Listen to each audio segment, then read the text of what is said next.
This is the Good Neighbor Podcast, the place where local businesses and neighbors come together. Here's your host, Jim Schaller. Welcome, good neighbors, to episode number 45 of the Good Neighbor Podcast Estero. Today we have from Donna Joe, Ashley and Rapha. How are you doing today, guys? Good. How are you doing? Doing great. So I'm really excited to learn a little bit more about you guys today. I read part of your story and it seems very interesting, and I love what you guys are doing. So why don't we start out by you guys sharing a little bit what you guys do at Donna Joe? Okay. We started the business 10 years ago. We originally started our business in Pittsburgh, Pennsylvania, and we just recently relocated to Fort Myers, Florida. So we're really excited to be here. We're FGCU graduates, and we graduated in 2010.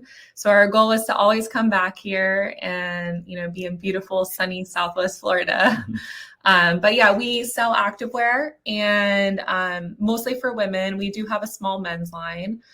We focus primarily on tennis, pickleball, and golf apparel. We do tons of bright colors and patterns and stuff to really stand out, really bringing that Brazilian, we manufacture everything in Brazil. So bringing that Brazilian vibe, but with the American cut that everyone likes. Love it. So how did you guys get involved in this industry? It's an interesting industry to get involved with. For sure. Do you want to talk about it? We started, like Ashley mentioned, in 2013. The way we got started, it was really once you graduated, I took Ashley to visit Brazil. We went on vacation there, and she just loved everything that she saw in Brazil as far as the colors and the bright patterns, and really the culture in Brazil is really vibrant. If you ask any Americans, like, oh, do you know any Brazilians? They all say, oh, they're so nice, they're so happy, right? So we felt because we both... Rapha's Brilliant. So yes. We didn't mention that. Okay, I guess from my accent, right? You can tell. But we both are athletes. I played tennis my whole life. Through college, even at FGCU, I was able to play at the tennis team. And Ashley was a swimmer. So we just felt we want to just open our business that kind of matches our passions for sport and fashion. So that's kind of how we got started. That's great. I love the colors. I love the vibrancy, and that's important. I dress that way too, so I love it. I looked at your website. I think the Lotus shorts for the guys. I love that. That pattern. I love that. So we've all kind of endured some type of, I must say, challenge during our lives that maybe we kind of look back at now and kind of thankful that we kind of went through that. They put us where we are today. Was there something that happened along your journey that maybe helped put you where you are today? Yeah, I would say we've been through a lot of different things in the past 10 years, but like many businesses during the pandemic, it was one that was really crazy. How do you react with this worldwide pandemic going on? And everyone really stopped buying clothing because they didn't need it at the time. So we had to find a way that we were going to pivot very quickly if we were going to be able to stay in business, because we own and operate our manufacturer in Brazil as well. We have all of those employees in Brazil that we have to keep running, all the families that we support there. So we decided, let's make masks. So we pivoted very quickly, got the masks into production, and about 2 weeks later, after we made the decision to make them, they were up and running on the market. So I would say really just being able to react as quickly as possible, whenever those tough moments come your way. That's great. Like I said, it is an interesting industry that, it's the fashion industry per se. So things are changing. Are there certain things that are maybe trending now that, that are new? Mm-hmm. Yeah, for sure. I mean, right now, there really is this trend of everything being a lot more subdued, right? A lot of black and gray and white, but we still find that our customers, they really love all the bright colors and patterns. So for us, it's really been something to keep at what we're doing right now, because there's a ton of people out there that really still want that. I agree with that. And it's like, I don't want to fit in and look like everybody else. I want to stand out a little bit, right? And that's why we wear the bright colors. Yeah. So are there any kind of myths or misconceptions about the industry or about what you guys do that maybe we could kind of bust for our listeners today? I mean, I feel like one misconception is people think it's very easy to sell online. You're just going to put up a website and start selling.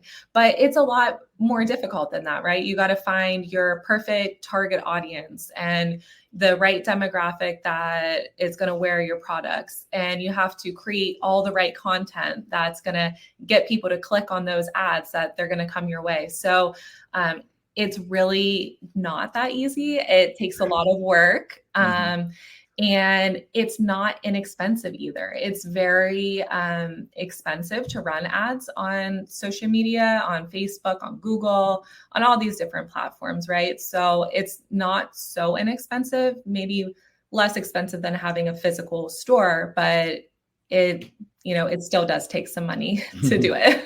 Yes, it's everything is expensive nowadays. Right. So do you have any brick and mortar, or do you sell through any brick and mortar stores, or is it all online? We don't have any brick and mortar of our own. That's one of our goals, though, actually, for early 2025 is to open a brick and mortar here in Southwest Florida. So that's something we're really excited about. But we do sell to over like 200 retailers across the country. So a lot of country clubs and tennis stores and running stores. Yeah, running stores, these kind of more specialty retailers. We don't really sell to the big box retailers. Got it. And that's smart. There's enough people and enough competition in that, and you want to stand out a little bit more. For sure. So outside of work, it seems like you both are active. What do you enjoy doing outside of work? I mean, we go to the gym every single day. So that's something that we really like to do together. And Rapha, I play tennis twice a week at least. If I can, I'll play more. But I try to go to the gym, and play tennis a couple of times a week. And Ashley, just goes to the gym. Yeah, I really like the gym, and we really like to go to the beach and do barbecues with our friends and hang out with family. And that's why we live down here, to be able to be outside and enjoy things, to be active outside, and it's a great atmosphere down here. Now, you went to FGCU, but originally from Brazil and Pittsburgh was where you were originally from. What brought you down here, other than going to school here and falling in love with it, probably? When I decided I wanted to come to Florida, in particular, and I went to 7 different schools all across Florida with my parents, and I decided on FGCU mostly because of the beach on campus. But I decided on FGCU, and I absolutely loved my experience there. So that's how I ended up here. And then I had a friend that was already playing on the tennis team, and he was from Brazil, the same city that I'm from. So it just made it easier. I had a couple different options to go, but most of them were like in the north. So I decided to go somewhere that was a little similar to what I was used to in Brazil. And also having the friend, to just be with me as I came to the US, didn't speak any English. So it was just like a good, first impression here. And that's great. It's a great area. I moved down here after college from the Midwest because I couldn't take the cold anymore. And now below 80 is cold for me. So it's changed quite a bit.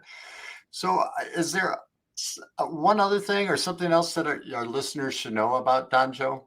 I'm sorry. Go ahead.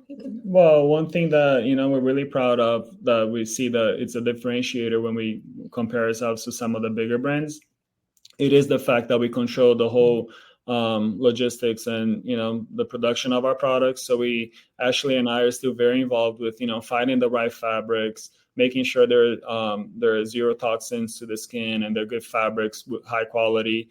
making sure also we treat our people in Brazil, the people that actually manufacture and make the products, they're treated really well, with a lot of respect. We do parties with them. We make sure they're like having fun while they're working as well. So it's just a really great company for us to keep growing. And I kind of want customers to see that, that we, behind the products that they're buying, there's a lot of people that there's people. Yeah, a lot of people that are making the products and they're really happy with what they do, And I love that. It's you're a vibrant color, you're a vibrant company, and you're doing the right things for the community. How would our listeners go about getting a hold of you guys? On our website. So it's donajobrand.com. And if they have any specific questions, they can reach out to us via email as well. Perfect. Guys, it's been a pleasure getting to know you. I appreciate it. And I love what you guys are doing. And I'm going to be buying those shorts. I love that. Pattern. Let's come up with some more in the future. Yes. You guys have a wonderful day. And thank you for coming out today. Thank you. Have a great day. Bye. Thank you for listening to the Good Neighbor Podcast Estero. To nominate your favorite local businesses to be featured on the show, go to gnpestero.com. That's gnpestero.com or call 239-296-2621.